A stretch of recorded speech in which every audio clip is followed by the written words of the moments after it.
feeling so fulfilled.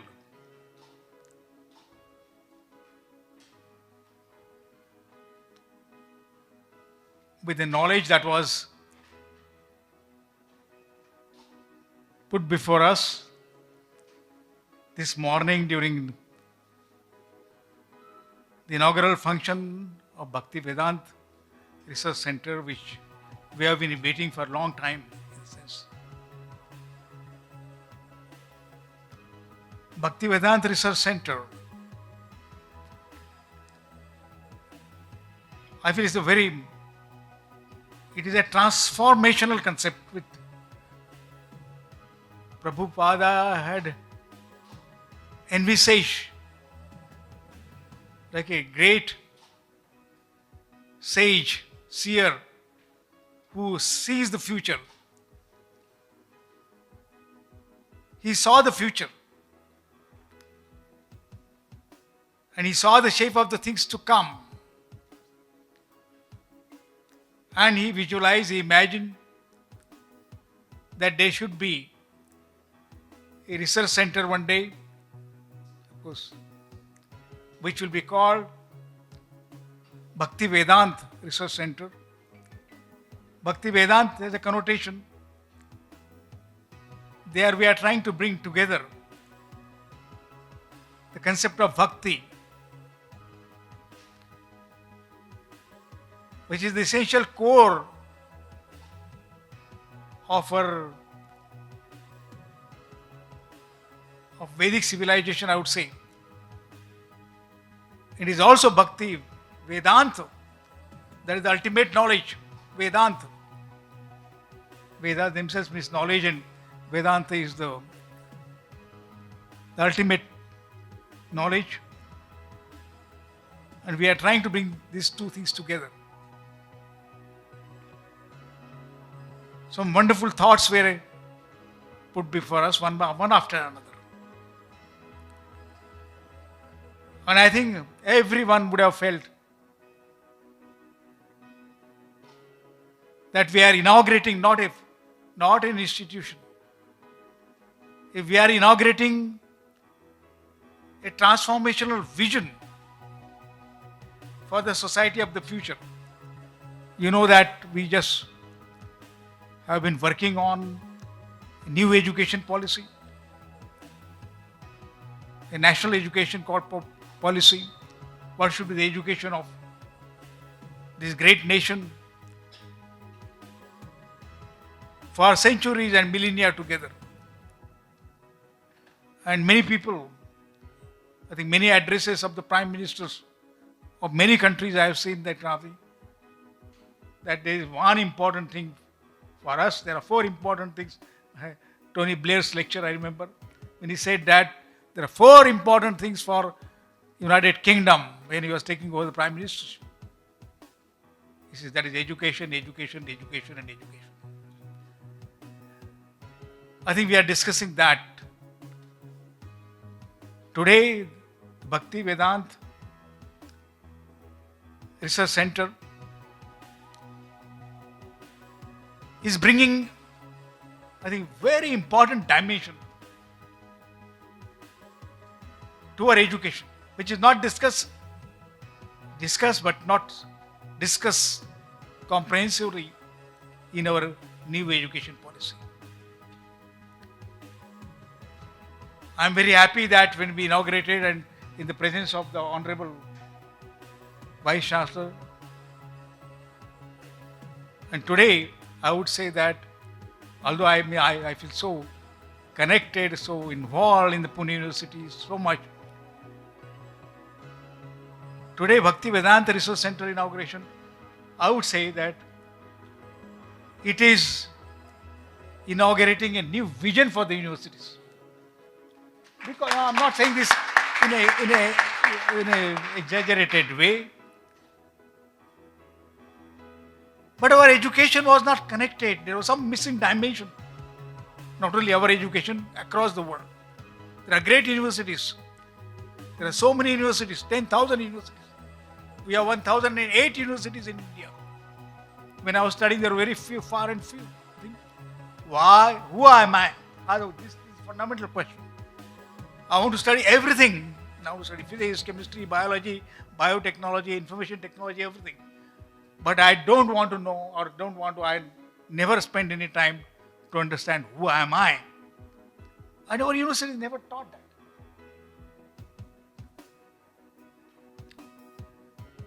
Not in recent times. And so we need to raise those issues. Who am I? Why am I here? What is the purpose? I think you talked about it. What is the purpose of my life? I'm going to spend the rest of my life on this planet. But I never ask what is the purpose of my basic purpose of my life. Where am I going to go from here? These are very foundational, fundamental questions which must be taught in our universities. And if the answers don't exist, they must be researched. And I feel the Bhakti Vedanta Research Center precisely is asking and has asked these questions, but they must be brought to the notice of all of us. I would say there is so much to offer. You have mentioned some questions in the courses here. They are touching upon these questions, which are not taught in modern universities, which are not taught to the teachers. And we never dwell on that. And that's why I think the need for Bhakti Vedanta Research Center like this is because of that it is asking fundamental, it is answering those fundamental questions, not based on some of my random discoveries or inventions, based on the very wisdom that comes from the very divinity that has created. And that manifestation is Bhagavad Gita. We may refer to it again and again. When Gauranga Prabhuji was talking to us,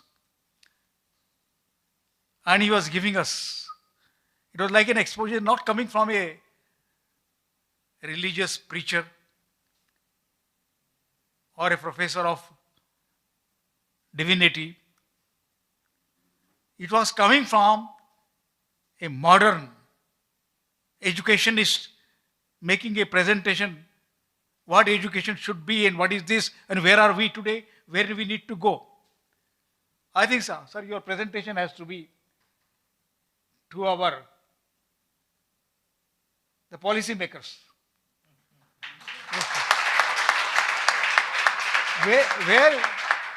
Where I think Dr. Kasturi Rangan, who is a great scientist and great educationist himself, a great thinker, and the entire team which has thought over the new education policy, but they have not heard your presentation. And I'm part of that. But you should make again a special presentation, and I think we can arrange it here for our educationists. Where do we stand today? It's a great commentary on us as teachers.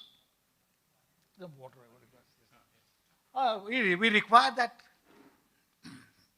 Thank you.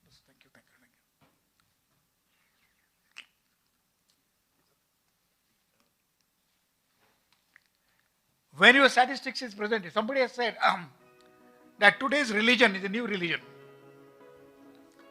Harari has presented it. He says that now there is a new religion. And that religion is dataism. You said, and you are presenting data one after a. Where do we stand? Where are we today? I think it's a wake-up call for all religious people. It is a wake-up call for all scientists like me. It's a wake-up call for the policy maker, the designers of the nations, creation of the creators of the society. Where do we stand today? And we have 1,000 universities, we have 10,000 universities. And GDP is increasing, this is what is happening. And there are challenges of whether we'll survive or not. There are so many issues before us. And we have raised this. And that's why I think a new thought process is required. What we have thought so far, what discoveries we have made, inventions we have made, I think, yes, they are great. They are remarkable. They are great feats of of human thought process, including what Einstein said, including before that what Newton said, and before after that coming of the new sciences, the biotechnologies, the information technologies, the artificial intelligence that has come before us. In spite of all those things, there is so much to be understood. If the statistics is to be really is woken up suddenly, shocked me, something like that. Oh my God, what have we done so far? And where are we? And that's why research is required. So Bhaktivedanta Research Center, I think we take a pause here in all research processes, what we are doing, the number of PhDs we are creating, and tens of thousands of PhDs which are created, but we are not asked the right questions. We are not found the right, not that they are not there. That's why it's a research. It has been searched already, there's researched again. And I feel that this coming of one research center here, I think professors of humanities will appreciate, because we are now studying humans in all seriousness. We need to study. We are not understood what we are at all. So this research center need to bring some very fundamental issues at the center stage. And when you said that this institute has been recognized by the Pune University, I will take the liberty of saying that kind of thing, that this research center is not getting connected to Pune University. Pune University is getting connected to the research center. No, I'm not saying that, because I highly respect Pune University. I consider myself as a student of, teacher of Pune University. But adding this dimension to the university was long required. And we are afraid to face it. Oh, it's religion, and I think what would happen? And there will be many problems and many diversities, and there are extremist people. When the religion comes to the table, suddenly we want to avoid it. But I think today, by connecting like this, we on all humility say that kind of thing. We are facing now, we are prepared to face this issue head on. Head on. Because that's our essential character. We are not asking questions about me. And the questions which I raised before ourselves. So it's a great step up. And I really admire Professor Nitin Karmarkar that we have taken this camp. We have decided to take this, and we are not afraid that we are not explored that dimension.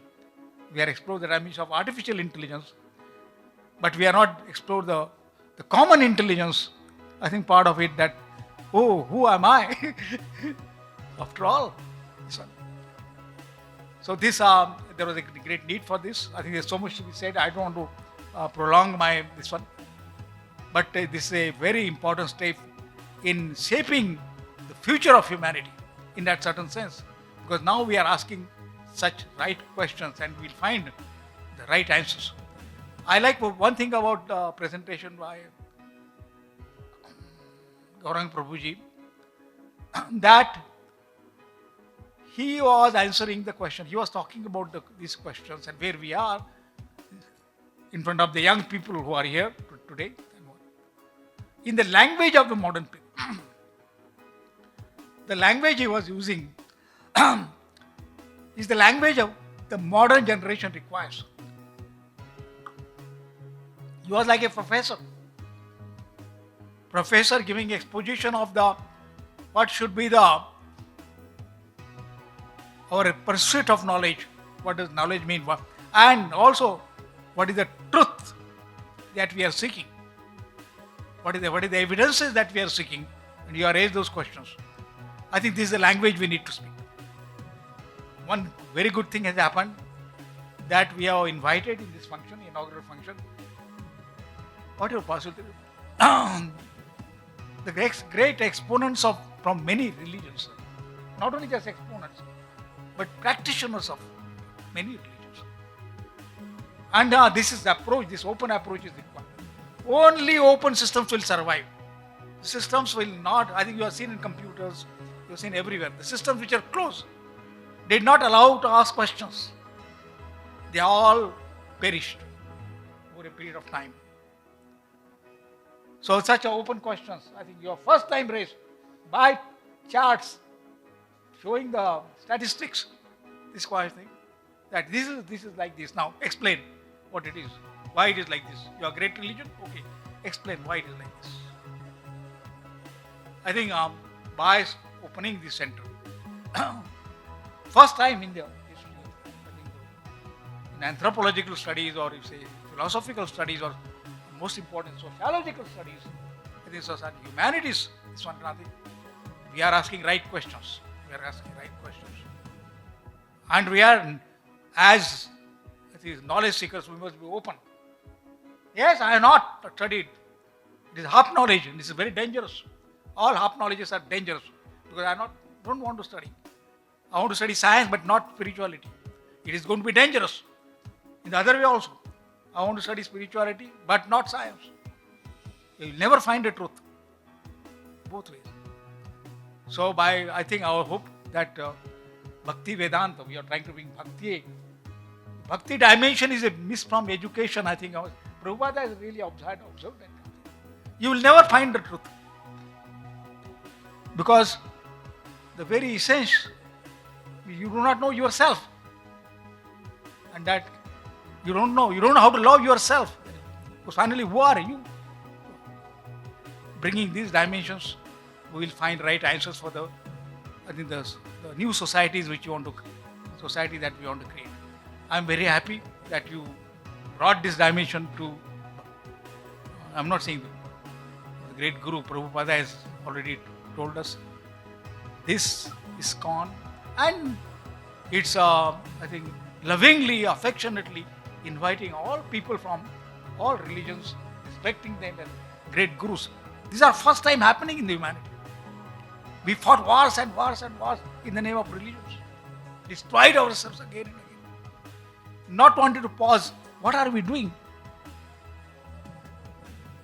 So Bhaktivedanta Research Center will bring these issues to the core and to the fore, and I think people will respond.